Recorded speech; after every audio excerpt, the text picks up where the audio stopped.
Miss হবে না আপনার পছন্দের টিভি শো। দেখুন জি5 অ্যাপে একদম ফ্রি। মা তোর চরণে আমাকে ঠাঁই দে মা।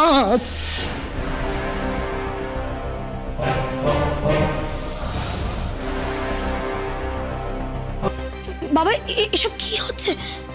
যে মানুষটা কালই ইরা দিদির গায়ে হাত তুলতে গেছিল, একদিনের মধ্যে আজকেই পায়ে হাত দিয়ে প্রণাম করছে। ব্যাপারটা অদ্ভুতের থেকেও বেশি কিছু। কাল রাতে বৌরানী আমার স্বপ্নে এসেছিলেন। বৌরানী আমাকে বললেন আজ থেকে আগামী 1 বছর তিনি ইরামায়ের ওপর উপবিষ্ট হবেন, তাই ইরামাকে দেবী রূপে বরণ করা হবে। শাঁখ বাজাও, উলু দাও, মায়ের বরণ হবে আজ। জয় রামায়ের জয়।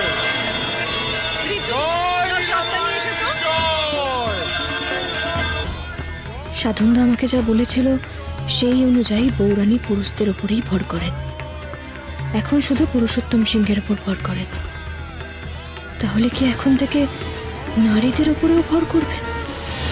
না হলে ইরা দিদির উপর অধিষ্ঠান কেন করবেন? না, ব্যাপারটা একেবারেই সুবিধার মনে হচ্ছে না। আমাকে ওনার সাথে কথা বলতেই হবে। আজ রাতের মধ্যভাগে দেবীর বরণ করা হবে। জয়।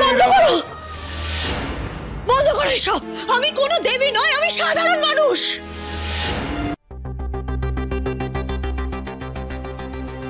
দেবী তো সামান্য মানুষ নয় মা। দেবী হওয়া যেমনটা ভাগ্যের ব্যাপার, ঠিক ততটাই কঠিন। এবার তো তোমায় শুদ্ধ হতে হবে। আয়ুষ্মান, তোর বাবাকে থামা, তোর বাবাকে থামা আয়ুষ্মান। এবার থেকে যে তোমার আমিষ খাওয়া বন্ধ মা। বাইরের লোকেদের সাথে দেখা করা, কথা বলা সব বন্ধ। এবার থেকে মায়ের এই বস্ত্রই মা পরবেন। আর তোমরা দেরি করো না, মাকে তৈরি করে মন্দিরে নিয়ে এসো। যাও ঋতু। হ্যাঁ না,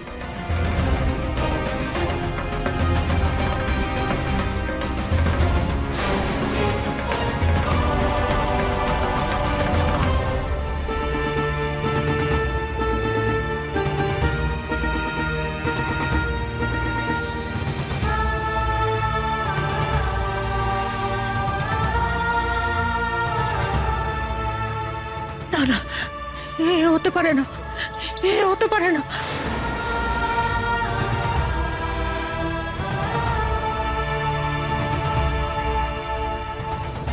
দুর্জয়। হ্যাঁ বাবা বলুন। রক্তিম,